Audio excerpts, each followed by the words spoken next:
Markas Besar Polri di Jalan Trunojoyo, Jakarta Selatan dijaga ketat setelah terjadi baku tembak antara terduga teroris dan aparat kepolisian. Dan untuk mengetahui situasi terkini, sudah ada produser lapangan CNN Indonesia, Iren Wardani di Mabes Polri, Jakarta Selatan. Ya, selamat pagi menjelang siang Iren. Ini setelah ada serangan begitu yang diduga dilakukan teror di sana. Bagaimana kondisi di Mabes Polri saat ini? Apakah skala penjagaan akan diperbesar? Ini tidak hanya di Mabes, tetapi juga di sarana vital publik lainnya yang ada di Jakarta atau khususnya yang berada di sekitar Mabes Polri sendiri, Iren?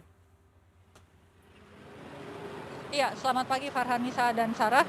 Memang pasca penyerangan kemarin dan baku tembak antara seorang terduga teroris yang terjadi persis di belakang saya ini, penjagaan diperketat. Biasanya hari-hari sebelumnya saya yang biasa liputan di sini juga tidak ada penjagaan seperti ini, Farhanisa dan Sarah. Penjagaan seperti ini tidak pernah terlihat sebelumnya dan juga kendaraan taktis yang parkir, dan dari pagi tadi banyak sekali patroli BRIMOB sendiri dengan kendaraan taktisnya, bukan kendaraan polisi biasa dengan sirine, tapi kendaraan taktisnya berputar mengitari Jalan Trunojoyo ini. Dan memang di dekat Jalan Trunojoyo ini sendiri, dekat Markas Besar Polisi Republik Indonesia, ada satu objek vital yaitu Peruri yang meskipun tidak dijaga, tapi dari tadi ketika saya berjalan ke arah sana ada beberapa polisi yang juga melakukan patrolinya dengan berjalan kaki dan juga dengan menggunakan kendaraan taktis. Di markas besar polisi ini ada 3 pintu utama, satu pintu yang di sebelah kanan saya di mana di situ bisa diakses oleh kendaraan perwira, kendaraan masyarakat umum, kendaraan roda 4 tentu saja, dan juga untuk pejalan kaki seperti kami biasanya kalau kami ingin liputan di Bareskrim ini, kami melalui jalan di sebelah kanan saya ini. Dan namun tidak ada pengecekan seperti dulu-dulunya tidak ada pengecekan. Namun tadi pagi sekitar pukul 6 saya tiba, kami harus dicek. Jaket saya harus dibuka, tas dan juga perangkat liputan kami juga dicek, termasuk kabel-kabel kami juga dicek, dilihat dengan seksama. Itu merupakan penjagaan yang cukup ketat dan tidak biasanya dilakukan oleh polisi di markas besar polisi. Biasanya kami masuk-masuk saja, dibukakan aksesnya, dan juga untuk masyarakat umum mereka hanya ditanya mau ke ruangan mana atau bertemu dengan siapa. Tapi untuk pers biasanya bebas masuk. Tapi untuk kali ini kami dilarang masuk, bahkan untuk mendekat sebenarnya ke seberang jalan ini saja sudah tidak boleh.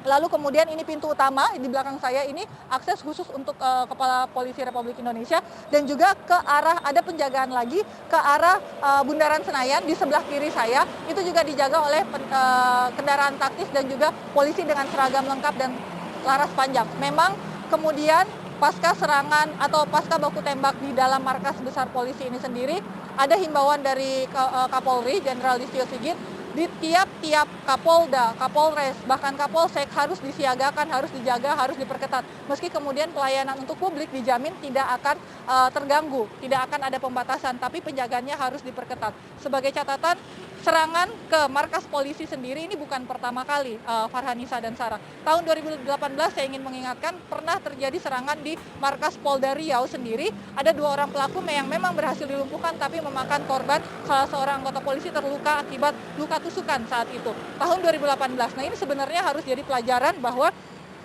objek atau polisi sebenarnya sudah dari dulu adalah sasaran dari pelaku teroris atau kelompok-kelompok teroris, karena memang gerakan amaliyah dari kelompok teroris ini adalah melakukan penyerangan ke polisi karena dianggap bagian dari ketika ingin saya pinjam istilah dari kelompok teroris adalah mereka adalah bagian dari togut sendiri itu. Jadi mereka sasaran utama. Jadi di tahun 2018 seharusnya sudah ada peningkatan atau penjagaan yang cukup ketat di tiap-tiap kantor kepolisian, tidak hanya di markas besar polisi sendiri. Namun bisa saya ceritakan, penjagaan ternyata justru lebih diperketat ketika sudah ada serangan. Dan selebihnya setelah tahun 2018 kita penjagaan di setiap kantor polisi itu malah justru semakin melandai seperti itu. Farhanisa, Sarah. Ya, semoga dengan penjagaan yang semakin ketat ini tidak terulang kembali ya penyerangan ke markas polisi dimanapun ya. Lalu Irin, ini apa selanjutnya langkah yang akan diambil oleh Polri terkait munculnya lone wolf dari kalangan milenial? Karena seperti yang kita tahu ya, ini penyerangan ke Mabes Polri kemarin itu dilakukan oleh milenial gitu, dari kaum milenial berumur 25 tahun.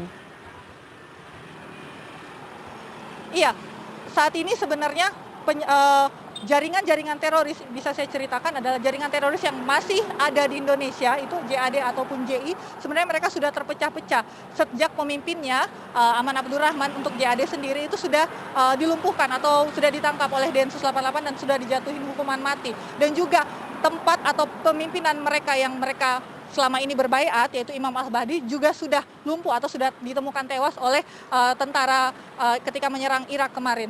Nah, sel-sel di Indonesia ini sebenarnya sudah sel-sel mandiri.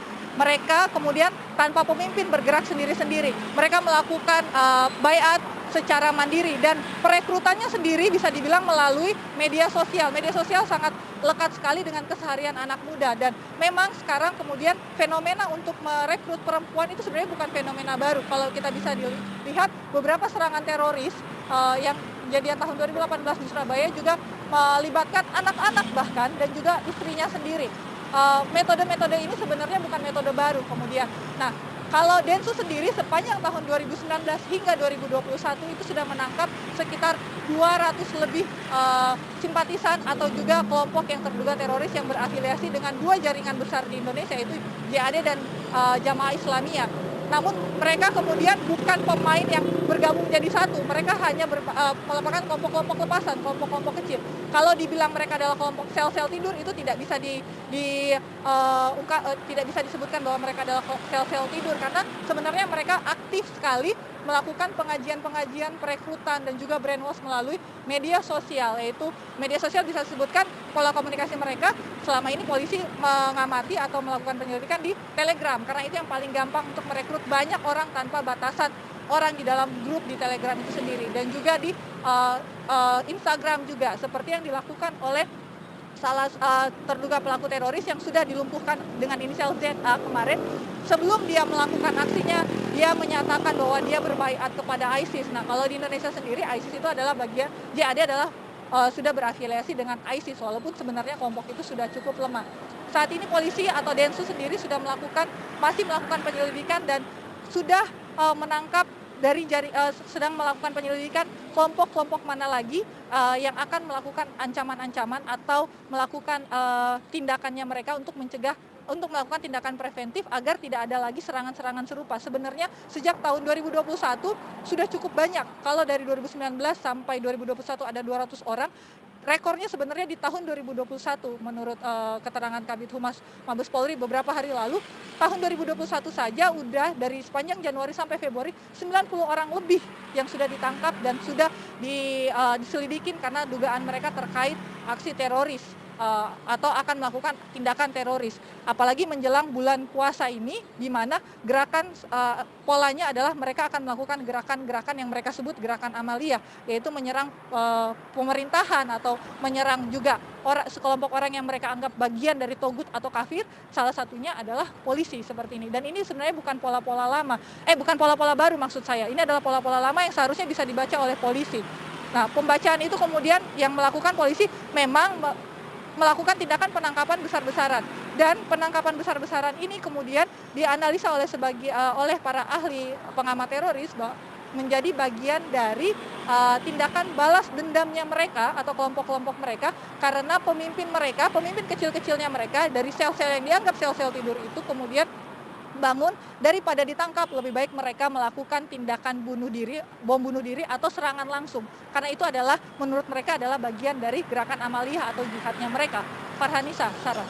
Iya, tentunya kita juga harapkan agar langkah-langkah antisipasi seperti ini ya, begitu pemantauan dan juga penyergapan ini semakin intensif lagi dilakukan agar masyarakat juga tidak resah begitu ya. Merasa aman. Betul sekali. Terima kasih produser lapangan CNN Indonesia Iren Wardani atas laporan langsung Anda.